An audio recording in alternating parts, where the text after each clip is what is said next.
Good morning students. आज हम अपनी हिंदी की पाठ्य पुस्तक वसंत से पाठ नंबर 3 बस की यात्रा को पढ़ेंगे।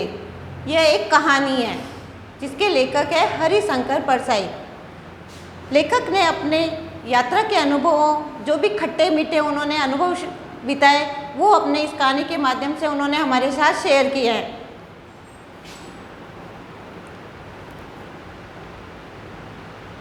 कहानी की शुरुआत होती है लेखक और उनके 4 मित्रों से। लेखक और उसके मित्रों ने तय किया कि शाम 4 बजे की बस से वे पन्ना जाएंगे। लेखक और इनके मित्रों को किसी काम से पन्ना जाना था, तो उन्होंने शाम को 4 बजे वाली बस से जाने को तय किया। वहाँ से वे इसी कंपनी की बस सतना के लिए 1 घंटे बाद मिलती है, जो जबलपुर की ट्रेन पकड़ा देती है, और वहीं पन्ना से उनको अपना काम करके और 1 घंटे बाद सतना के लिए बस मिलती, जो उन्हें जबलपुर की ट्रेन पकड़ा देती थी, क्योंकि उन्हें वापस जबलपुर आना था।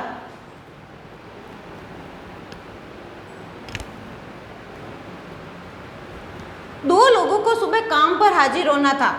उनमें से जो 5 मित्र थे ना, उनमें से 2 को सुबह काम पे हाजिर होना था, तो उन्हें सुबह तक वापस जबलपुर आना जरूरी था, और इसके लिए उन्होंने ये रास्ता अपनाना ठीक समझा।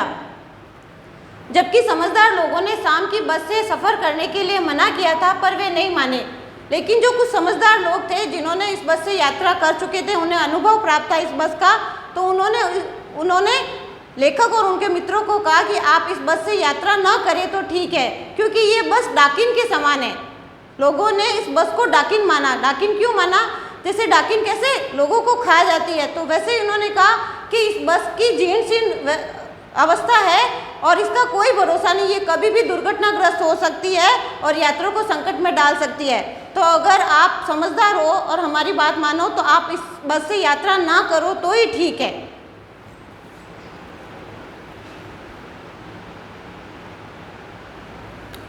बस बहुत बुढ़ी अर्थात पुरानी थी, जैसा कि आपको चित्र में दिख ही रहा है। पिक्चर देख रहे हो बेटा कि बस की हालत देखो कैसी है। इसके हिस्सेदार या जो भी मालिक थे इस बस पे 1 भी रुपया खर्च नहीं करते थे। वे बस रोज बस का यूज़ करते थे, इस जगह से दूसरी जगह जाना, लेकिन इसकी सर्विस वगैरह कुछ भी नहीं करवाते, 1 पैसा भी बस पे नहीं लगाते थे। तो बस की स्थिति बहुत ही पुरानी हो गई थी।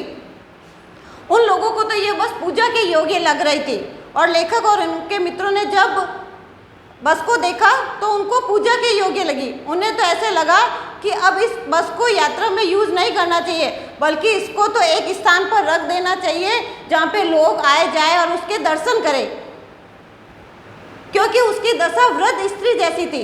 क्योंकि उस बस की जो स्थिति वो बहुत ही बुरी थी, तो उस पर दया आ रही थी सबको, श्रद्धा के भाव आ रहे थे लेखक और उसके मित्रों को बस के प्रति। बस कंपनी के हिस्सेदार ने बताया कि ये बस भली प्रकार चलती है, और उसी बस के जो बस के हिस्सेदार थे, यानी कि जो पार्टनर थे, वो भी हमेशा इसी बस से यात्रा करते थे। तो जब लेखक और उनके मित्रों ने पूछा कि क्या ये बस चलती भी है या नहीं, क्योंकि उसकी हालत देख के तो नहीं लगता कि ये बस चलती होगी, तो वो अपनी बस की बुराई क्यों करते? क्योंकि वो तो हिस्सेदार थे, पार्टनर थे। अगर वो अपनी बस की बुराई कर देते तो लोग उसमें यात्रा नहीं करेंगे, और यात्रा नहीं करेंगे तो उनके किराए के पैसे वो पैसे कैसे कमाएंगे? तो उन्होंने अपने बस की तारीफ की और क्या कहा कि भाई चलती है, क्यों नहीं चलती, अभी देखना अपने आप चलेगी।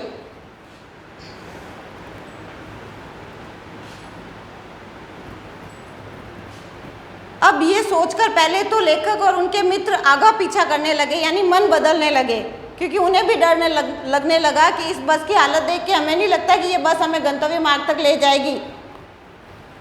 डॉक्टर मित्र ने कहा ये बस अनुभवी है, और उनमें से जो मित्र थे, उनमें से जो एक डॉक्टर थे, उन्होंने कहा इस बस को बहुत अनुभव प्राप्त है, क्योंकि ये बहुत पुरानी है, इसने बहुत अनुभव प्राप्त किए हैं, तो हमें बेटों की तरह गोद में लेके चलेगी, यानी कि हमें प्यार से लेके चलेगी। क्योंकि जो नई नई बसें आई हैं उन पे विश्वास हम जल्दी नहीं कर सकते, बल्कि इस बस को बहुत पुराने काफ़ी सालों से ये यात्रा करवा रही है, तो ये विश्वास के योग्य है, तो क्यों ना चलो हम इसी बस से यात्रा करते हैं। और जब लेखक को विदा करने आए लोग ऐसा भाव प्रकट कर रहे थे कि मानो वे उन्हें अंतिम विदा दे रहे हो, और जो लेखक और उनके मित्रों को लोग विदा करने आए तो वो उनको ऐसे बेटा बाय और विदा कर रहे थे, टाटा कर रहे थे कि पता नहीं वापस हम मिलेंगे या नहीं मिलेंगे, क्योंकि उन लोगों को तो पता था कि बस का कभी भी एक्सीडेंट हो सकता है, कभी भी नाले में गिर सकती है, किसी पेड़ से टकरा सकती है। किसी की भी जान जा सकती है। तो वापस पता नहीं हम लेखक से या उनके मित्रों से मिल पाए या नहीं मिल पाए। तो वो उनके आंखों से ऐसे लग रहा था जैसे लोगों का था इस पृथ्वी पर आना जाना लगा रहता है, जो आएगा वो जाएगा, कोई अमर नहीं है, कोई अमरता का वरदान लेके नहीं आता है। तो अमीर हो या गरीब हो, सबको जाना है। तो हम भी आपको ऐसे विदा कर रहे हैं जैसे हम आपको अंतिम बार देख रहे हैं। अगर जिंदा रहे तो वापस मिलेंगे, वरना आप ऊपर और हम यहाँ पृथ्वी लोक में।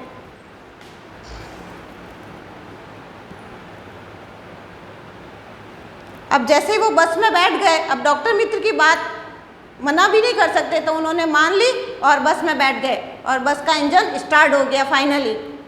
बस के ज़्यादातर शीशे टूटे थे और बस के जो शीशे कांच लगे हुए थे खिड़की के पास, वो भी ज़्यादा से ज़्यादा टूटे हुए ही थे।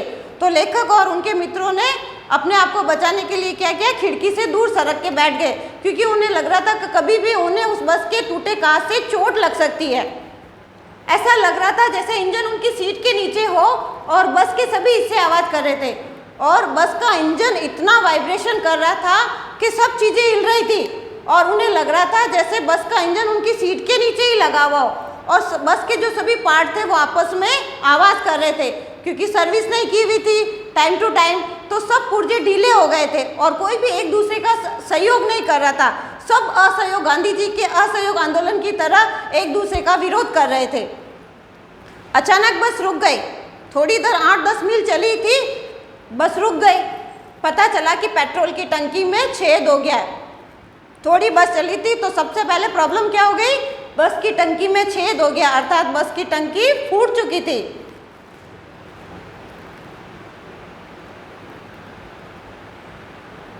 अब बस के ड्राइवर नीचे आए, नीचे आके उतरे और उन्होंने क्या किया, जो पेट्रोल की टंकी फूटी हुई थी एक बाल्टी लेके आए और उस बाल्टी में पेट्रोल को खाली किया। अगर वो पेट्रोल को उस बाल्टी में खाली नहीं करते तो सारा पेट्रोल सड़क पे गिर जाता।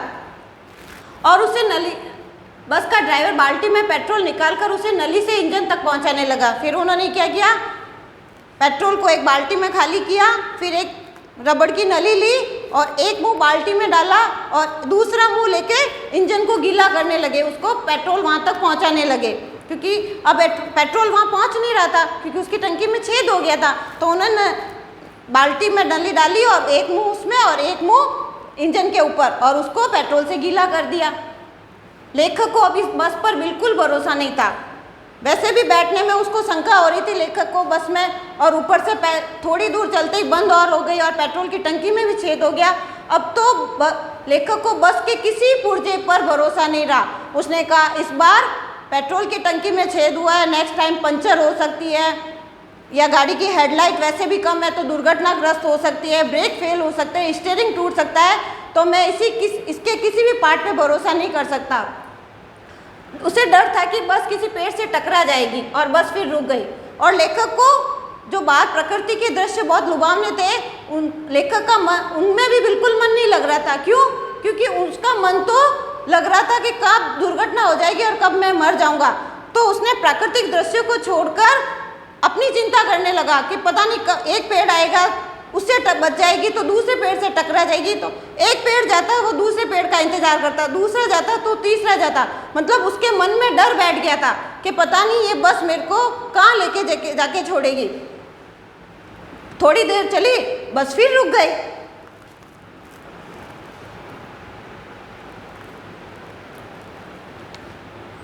पहले उसका जब रुकी उसका, क्योंकि बेटा इंजन था उसमें जब तक पेट्रोल से गीला किया था तब तक वो चली, वापस वो सूखा हो गया था तो वापस इंजन को निकाला, वापस पेट्रोल बाल्टी में नली को डाला, वापस उसको गीला किया। अब उसका इंजन ठीक हो गया था। अब बस बहुत ही धीमी रफ्तार से चलने लगी। अब बस बहुत धीरे धीरे चलने लगी। धीरे धीरे क्यों चलने लगी? क्योंकि अंधेरा होने आ गया था और बस की फॉक्स लाइट थी नहीं, तो दिन को तो सूरज की रोशनी में बस आसानी से चल पाई, लेकिन शाम होते होते उसकी हेडलाइट थी नहीं तो उसकी रोशनी धीरे होती चली गई। तो रोशनी धीरे थी तो बस का ड्राइवर उस बस को धीरे धीरे चलाने लगा, क्योंकि अगर स्पीड तेज रखता तो सामने पता नहीं कौन सी गाड़ी या कौन सा पेड़ आ जाता और वो टकरा जाती और दुर्घटनाग्रस्त भी हो जाती थी, या कोई झील तालाब आता तो उसमें भी गिर सकती थी। तो उसकी बस की स्पीड बहुत धीरे थी। बस जब पुलिया पर पहुंची तो उसका टायर फट गया था और जैसे ही पुलिया पार करने के लिए बस आगे चली और क्या हुआ, उसका टायर फट गया, फश हो गया, हवा निकल गई, टायर की पंचर हो गया था।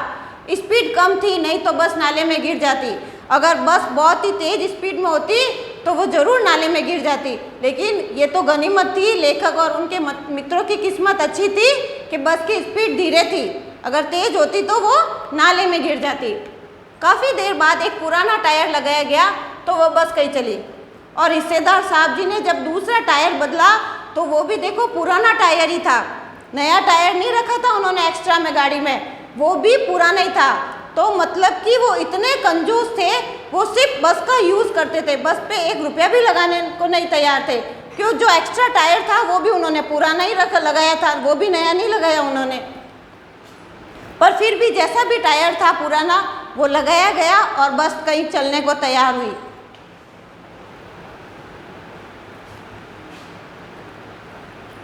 लेखक ने बस के समय पर पन्ना पहुंचने की उम्मीद छोड़ दी थी।